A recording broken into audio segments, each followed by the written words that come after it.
8h51.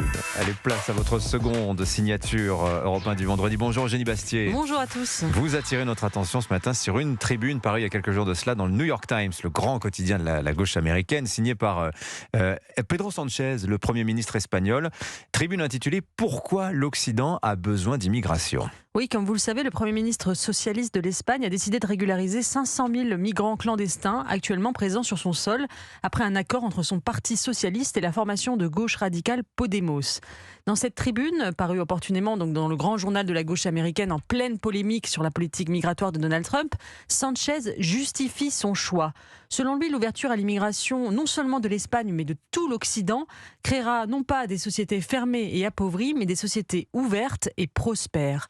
Il avance deux grandes raisons. La première est morale, nous dit-il, parce que l'Espagne, autrefois une nation d'émigrés, accueille aujourd'hui de nombreux étrangers.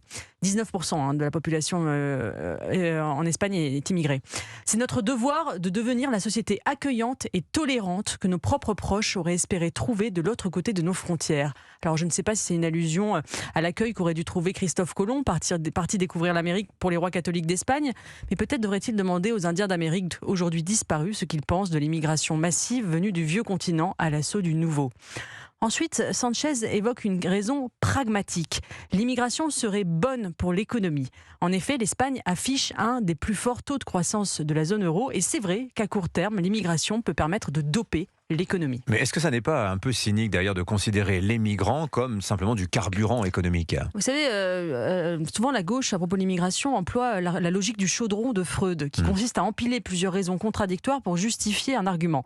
Il n'y a pas d'immigration massive, nous dit-on. Il y a une immigration massive et c'est une tragédie humanitaire, nous dit-on. Il y a une immigration massive et c'est une aubaine économique et financière.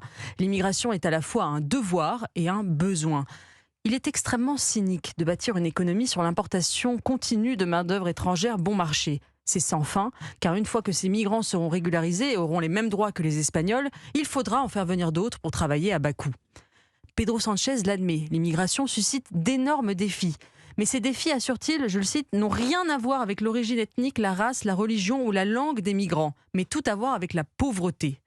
Dire que la religion, la langue et la culture n'ont rien à voir avec l'intégration est insensé, mais surtout très hypocrite. Car en Espagne, l'écrasante majorité des migrants qui vont être régularisés sont d'origine latino-américaine. Ils partagent donc avec des Espagnols de souche une langue, une culture et une religion, la religion catholique.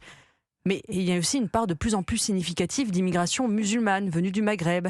L'Espagne, qui avait moins de 1% de musulmans dans les années 2000, a basculé à 5% récemment. Ce qui est frappant, c'est le décalage entre la politique menée par Pedro Sánchez en Espagne et celle des autres pays européens. Oui, tout à fait. Sánchez est l'exception et l'Espagne devient, avec la France d'Emmanuel Macron, le talon d'Achille de la politique migratoire européenne.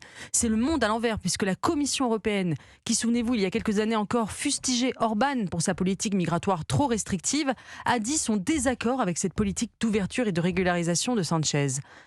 Le Premier ministre espagnol reproduit 10 ans plus tard l'erreur d'Angela Merkel. Nous y arriverons, avait dit la chancelière allemande en 2015 lors de la crise des réfugiés où elle avait ouvert grand les frontières de l'Allemagne. Aujourd'hui, la majorité des Allemands pensent que le pays a mal géré cette crise. Le Muezzin appelle à la prière à Cologne et le parti d'extrême droite AfD a doublé son score. Il y a fort à parier que l'immigrationnisme de Sánchez donnera les mêmes résultats de l'autre côté des Pyrénées. Signature Europe 1, Eugénie Bastier. Merci beaucoup Eugénie. Je vous souhaite une excellente journée. Dans un instant, l'heure des pros sur Europe 1.